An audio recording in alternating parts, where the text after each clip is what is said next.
Hey y'all, I'm What up, y'all? JavaniaMichelle. And I'm AprilMichelle, and we are the Michelles.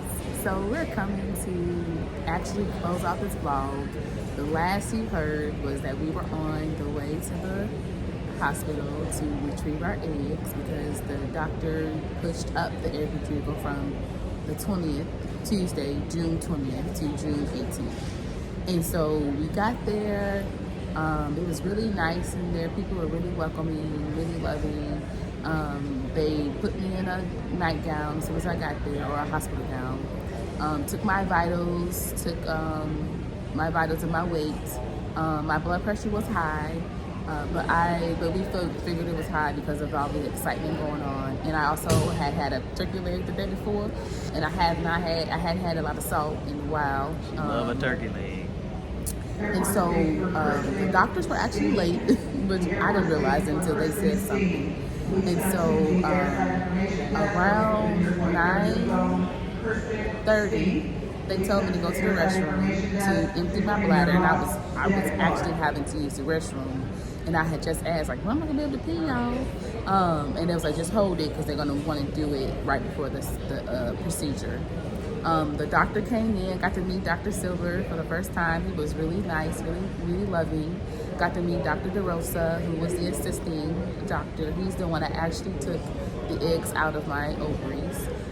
We had questions, we asked questions. I'll be able to show y'all this as well, because we did record some of that. And then they had me walk to the room, get on the table. And it was like the lab was next door to the room. And they put the mouth thing on me, the oxygen on me. And then I woke up back in the room. And I woke up to April talking and asking questions to the doctor. And I don't really remember what they were saying, but one side was up. They told April that they were only able to retrieve 4 eggs, and the recommendation was to do another egg retrieval. And we was like, oh, okay, no worries. And that they would want to do it in August, but towards the end of August. And so we left the hospital knowing that they were going to want to do egg retrieval. It was too close to my face, sorry. Do another egg retrieval. You want it right here? Well, not that far. Go ahead, keep talking. Where you want it? Here? Yeah, but what about your leg? Why you messing up my situation here?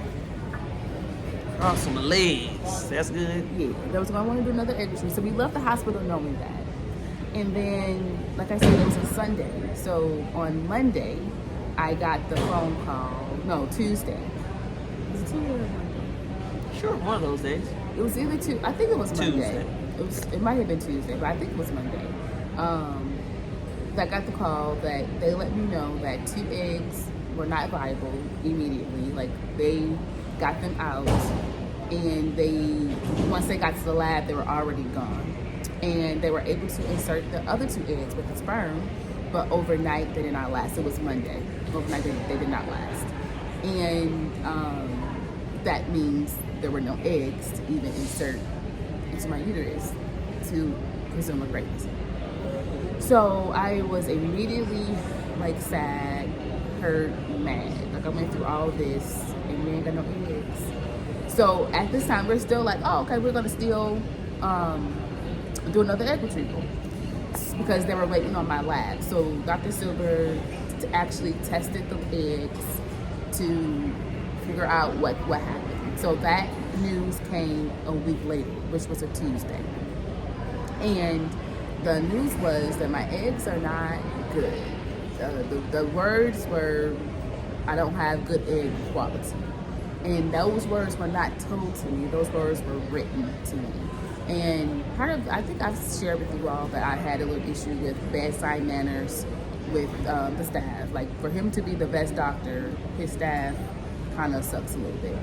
But my coordinator gave me all of the information in email.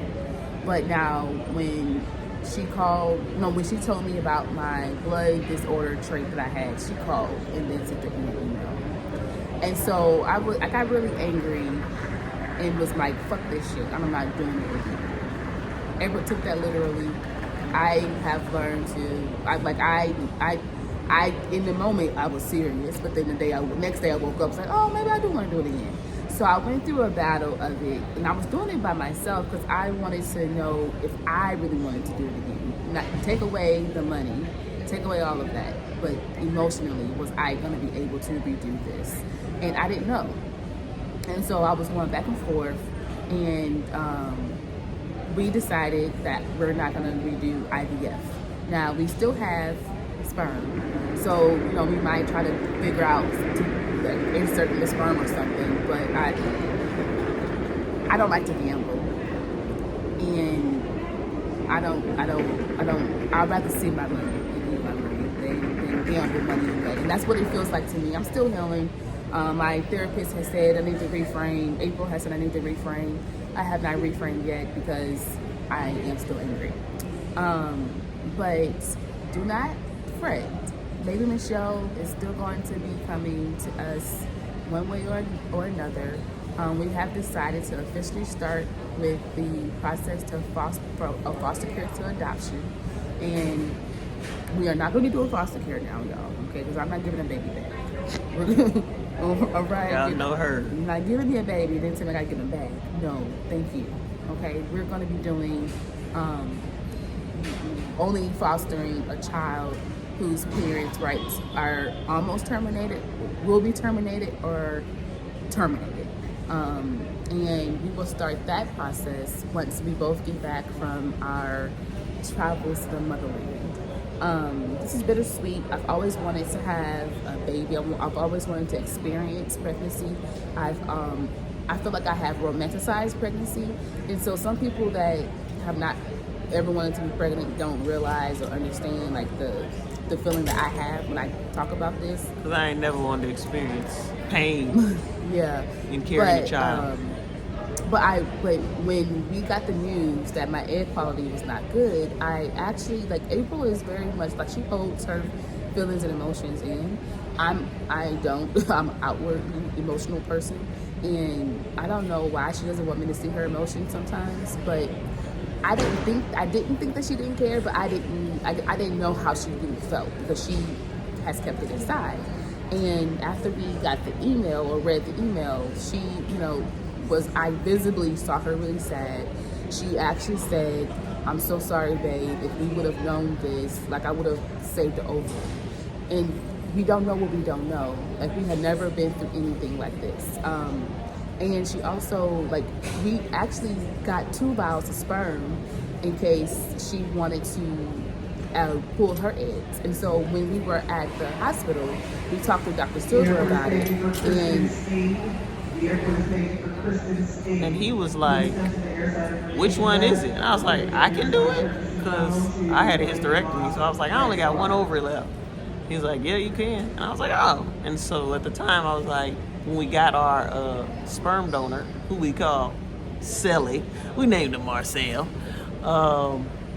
When we got Sally's sperm, the lady, we somehow asked about the possibility of wanting, let's say she gets pregnant with Sally's sperm the first go around, and what if we wanted to have another child? Oh, they should have the same baby daddy.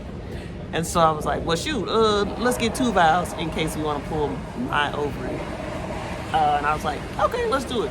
First time I had ever thought about it during that time, and I was like, well, yeah, why box yourself in?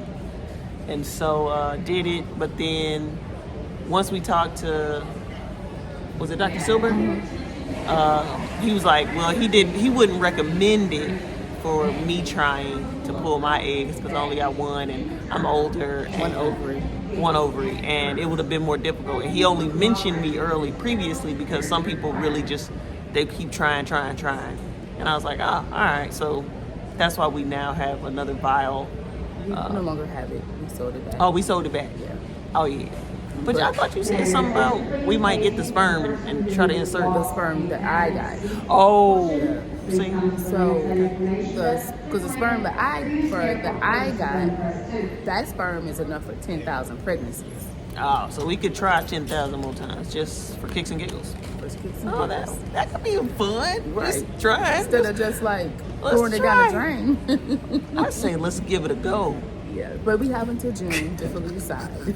So hopefully by June we actually have a baby in our life, and the baby fever has calmed down a little bit.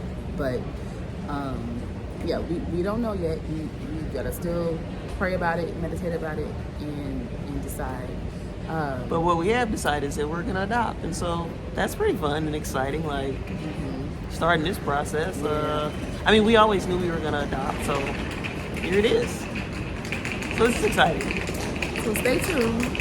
The Michelle's journey for a baby is not over. It's just going to look a little different. IVF is what's over. Stay tuned. Michelle. Hey y'all, this is JavaniaMichelle, one half of the Michelles.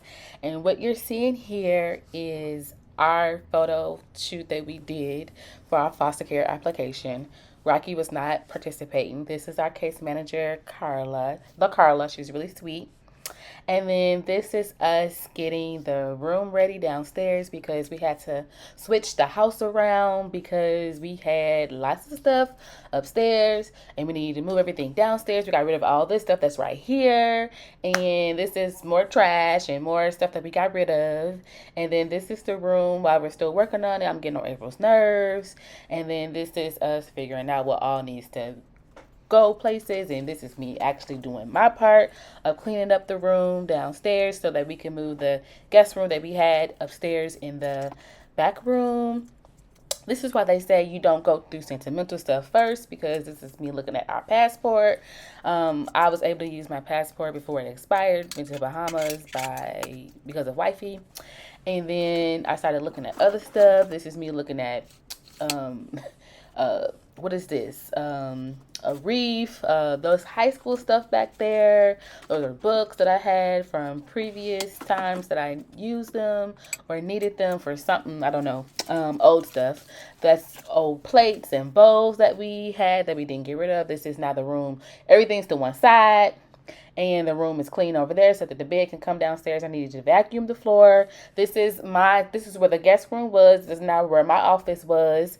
Now this is where the office used to be. This is where the baby room is. And this is me getting the baby stuff together and getting prepared because our final home visit was supposed to be at the end of the month. And then this is in January. And so I went to IKEA. We were gifted majority of the stuff that's in this room. Some stuff we already had. This IKEA dresser I got on sale. This IKEA bed we got gifted. That lamp I got. Those curtains was gifted. The rug is brand new from Menards. I really love this rug. That bookcase we already had. I just repurposed it. I did buy those new baskets though. The little toys for the baby, we bought that. That's the basket for the baby's clothes. And those plants were already with us because, I'm a plant lover. And, of course, the baby has to have some plants, okay? And so I'm also just getting the bed together, putting everything on the bed. All the bedding was new. And then I was able to get a set of sheets. And so that was the other set of sheets that I did not need to use. That was also me fussing at Rocky. This is the room before all the furniture came. And then the furniture is now coming. And then this is the room with the furniture in there. And this is my friend's book. That's You Are Magic. This is the photo I got from Ghana. This is going to be the announcement for the baby, but it's at the old house. And now you see this is a new house. We ended up having to move in the process of all of this. So the baby has not come yet, but this is now our guest and baby room. So when baby does come, we are ready for baby. We also ready for some guests. Whenever they want to come, y'all want to come. If you know us and you want to come kick it with us, come hang with us. Stay tuned for the next update. Peace out.